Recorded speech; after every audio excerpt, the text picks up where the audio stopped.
படத்தை காட்சி ஏமாற்றுகின்ற பழக்கம் எங்களுக்கு இல்லை என்று தெரிவித்துள்ளேன். அவை முன்னவர். மாண்பு பேரவைத் தலைவர் அவர்களே, 3 முதல் முதலமைச்சராக இருந்தவர் அம்மா காலத்தில். அவர் இப்போ அதை எப்படி பேசிக் கொண்டிருக்கிறார் என்பது நாடென்று சிரித்துக் கொண்டிருக்கிறது. இருந்தாலும் கூட நான் சொல்கிறேன், புரட்சித் தலைவரும் புரட்சித் தலைவர் அம்மாவும் எடுத்த திட்டங்கள் என்ன, அவர்கள் அரசியல் ரீதியாக சொன்ன வார்த்தைகள் என்ன? இருங்க சொல்லி முடிக்கணும்.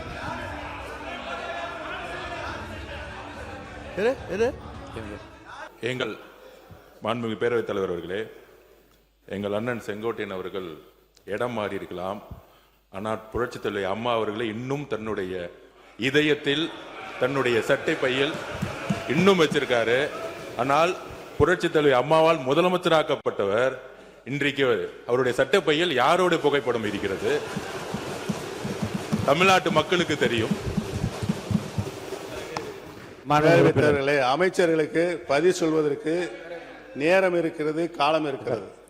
நான் பேசி முடித்தவுடன் நீங்கள் சொல்ல வேண்டிய கருத்தை சொன்னால் அனைவரும் ஏற்றுக்கொள்ள. அடுத்தது நீங்க பேசலாம். எங்களுடைய இதயத்தில் நிலையாக வைத்திருக்கிறோம். திராவிட இயக்கத்தினுடைய பரிணாம வளர்ச்சியாக பேரறிஞர் பெருந்தகை தந்தை பெரியார், பேரறிஞர் அண்ணா, முத்தமிழறிஞர் கலைஞர், புரட்சி தலைவர் மக்கள் தலைவர் எம்ஜிஆர், மாண்புமிகு நல்லாட்சி நடத்திய அம்மா அவர்கள், இவர்களை எல்லாம் எங்கள் இதயங்களிலே நாங்கள் என்றைக்கும் எங்களுடைய கடைசி காலம் வரை வைத்திருப்போம் என்பதை தெரிவித்துக் கொள்கிறேன். படத்தை காட்சி ஏமாற்றுகின்ற பழக்கம் எங்களுக்கு இல்லை என்று தெரிவித்துக் கொள்கிறேன். அவை முன்னவர்.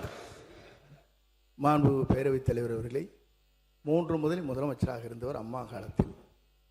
அவர் இப்போ அதை எப்படி பேசிக் கொண்டிருக்கிறார் என்பது நாடென்று சிரித்துக் கொண்டிருக்கிறது. இருந்தாலும் கூட நான் சொல்கிறேன், புரட்சித் தலைவரும் புரட்சித் தலைவர் அம்மாவும் எடுத்த திட்டங்கள் என்ன, அவர்கள் அரசியல் ரீதியாக சொன்ன வார்த்தைகள் என்ன? இருங்க சொல்லி முடிக்கணும்.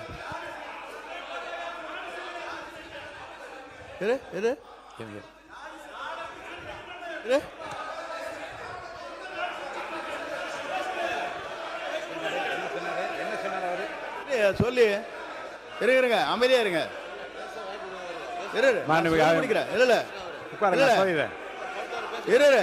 ஏனுங்க நான் சொல்ல முடிக்கவே விடுங்க.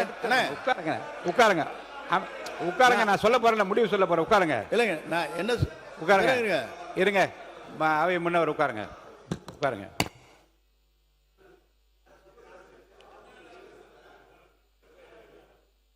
நாடே சிரிக்கிறது என்ற வார்த்தை அவைக்குள் நீக்கி விடுகிறேன். மாண்பு உறுப்பினர் அனைவருக்கும் ஒரு செய்தி. மாண்பு உறுப்பினர் முன்னாள் முதலமைச்சர் பேசுகிறார். நல்ல நயமான நல்ல கருத்துக்களை நகைச்சுவையாக எல்லாம் 2 பக்கம் மாறிக்கொண்டீர்கள். இந்த பிரச்சனையை தூட்டு விட்டு அவரை நான் பேச அனுமதிக்கிறேன். தொடர்ந்து பேசலாம்.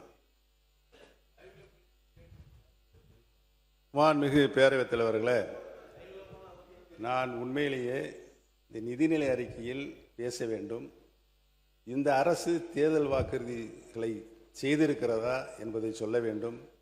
அதை நடைமுறைப்படுத்துகின்ற நிலையில் தான் அவர்கள் இருக்கிறார்களா என்பதையெல்லாம் சொல்ல வேண்டும் என்று தான் நான் வந்திருக்கிறேன். இடையில் நுழைந்து அண்ணன் செங்கோட்டையனை பற்றி எனக்கு நன்றாகவே தெரியும். சொல்லித்தாரில் முடிஞ்சு வச்சு அதை நான் டிரா பண்ணிக்கிறேன். ஆனால் தயவு கூர்ந்து என்னுடைய கருத்துக்களை நீங்கள் உன்னிப்பாக கவனிக்க வேண்டும். என்னோடு நீங்களும் உங்களோடு நானும் பயணித்திருக்கின்றோம். நான் எப்படிப்பட்டவன் என்று உங்களுக்கு 100க்கு 200% நன்றாகவே தெரியும். என்னுடைய உறுதிப்பாடு உங்களுக்கு நன்றாக தெரியும். எந்த நிலையும் நான் மாற மாட்டேன். என்னுடைய நிலை திராவிட இயக்கத்தினுடைய பரிணாம வளர்ச்சியாக தான் சுற்றி வந்து கொண்டிருக்கும். நன்றாக தெரிந்து கொள்கிறோம். பேரறிஞர் அண்ணா அவர்கள் இருந்து இன்று வரை இந்த மன்றத்தில் நான் ஒன்றை மட்டும் சொல்லிக் கொண்டிருக்கிறேன். இந்த மன்றத்தில் நான் சட்டமன்ற உறுப்பினராக நின்று கொண்டிருப்பதற்கு காரணம் திராவிட இயக்கத்தின் பரிணாம வளர்ச்சியாக இன்றைக்கு வீட்டிருக்கின்ற கடந்த 5 ஆண்டு காலம் தமிழகத்தின் உரிமைகளை என்னாலும் நான் விட்டுக் கொடுக்க மாட்டேன் என்ற ஆட்சியும் கட்சியும் தொடர்ந்து போராடி கொண்டிருக்கின்ற முன்னாள் முதலமைச்சர் கழக தலைவர் அவர்களுக்கு நான் நன்றி சொல்வதற்காகத்தான் என்னுடைய இந்த இதயத்தில் இருக்கின்ற பாயிண்டில் இந்த படத்தை வைத்திருக்கிறேன் என்பதை நான் தெரிவித்துக் கொள்ள கடமைப்பட்டிருக்கிறேன். இதுக்கு முன்னாடி அந்த போராட்டம் சட்ட போராட்டம் உங்களுக்கு நன்றாக தெரியும். இங்கே பாருங்க, நானே இன்னே பாருங்க, மாணவ உறுப்பினர் என்ன பர்சனலாக உள்ள வேண்டாம், தயவுசெய்து என்னை பார்த்து கருத்து மட்டும் நீங்கள் சொல்லுங்க. நான் அலோவ் பண்ணுறோம்ல. அமைச்சர்கள் படத்தை வைத்திருக்கிறீர்கள் என்று கேட்பதெல்லாம் தவறு இல்லை. நீங்கள் இல்லை தவறு இல்லை, அதை யதார்த்தமாக எடுத்துக்கொண்டு நீங்களும் சொன்னீர்கள், அவர்களும் சொன்னார்கள், அதோடு அந்த பிரச்சனை முடிந்து விட்டது. உட்காருங்க. ஆமாம், என்னை பொறுத்தவரையிலும் உங்கள் படத்தை பற்றி நான் பேசவில்லை. நீங்கள் பேசியிருப்பதான் கொச்சையாக இருக்கிறது. நான் ஒன்று சொல்ல வேண்டும் என்று சொன்னால், படத்தை வைத்துக்கொண்டு ஏமாற்றாதீர்கள் என்று சொல்வது வேடிக்கையாக இருக்கிறது. நீங்கள் இல்லை வேடிக்கையாக இருக்குது. இல்லை நீ கேட்கணும், இருங்க. இல்லை அதை சொல்ல எப்படி இருக்க முடியும்? நான் எங்கே ஏமாத்துறேன், அப்புறம் அவர் ஏமாத்துறேன் நடத்துமா?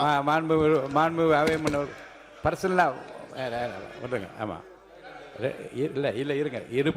பாருங்க, இரு பக்கம் சொல்லப்பட்ட கருத்துக்களை நகைச்சுவையாகவும் நயமான கருத்துக்களாகவும் அவை எடுத்து அதோட விட்டுருங்க. அது போதும், அதோட போதும்.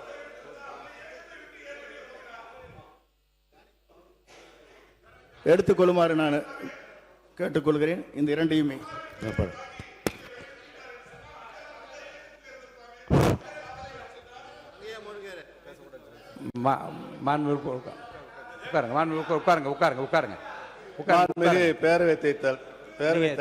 தொடர்ந்து பேசுங்க. நீங்க இந்த முதல் ஏமாற்றத்தை எங்களுக்கு ஏன் தந்தீர்கள் என்று இந்த அரசை பார்த்து மகளிரும் புலம்புகிறார்கள், இளைஞரும் புலம்புகின்றனர். அவர்களை பார்த்து கண்ணீரோடு நிற்கும் விவசாயிகள் தனது ஏமாற்றத்தை வாய்விட்டு சொல்ல முடியாமல் தவித்துக் கொண்டிருக்கிறார்கள். எப்படி சொல்வார்கள்? பாவம், காவிரி காய்ந்து கிடக்கிறது, மேகதாது அணை கட்டியே தீரும் என கர்நாடகம் ஒற்றை காலில் நிற்கிறது. இதற்கெல்லாம் தீர்வு காண வேண்டிய அரசோ பயிர்க்கடன் தள்ளுபடியிலும் சொன்னதை செய்யாமல் ஏமாற்றத்தை வழங்கி இருக்கிறது. போதா குறைக்கு நெல் டன்னுக்கு 3500 ரூபாய் மொத்தமாகவும், கரும்புக்கு 4500 ரூபாய் குறைந்தபட்ச ஆதார விலை கிடைக்கும் என்று நம்பி ஏமாந்த நிலையில் தங்களது ஏமாற்றங்களை சொல்ல வார்த்தைகள் இன்றி விவசாயிகள் இன்றைக்கு கண்ணீர் வெடித்து அழுகின்றனர். காக்கி சட்டை அணிந்த சகோதரர்கள் காவலர்களோ தங்களது அடிப்படை சம்பளம் மாதம் 18,200 ரூபாயிலிருந்து 25,000 ரூபாயாக உயரும் என்று நம்பி ஏமாந்து நிற்கின்றனர்.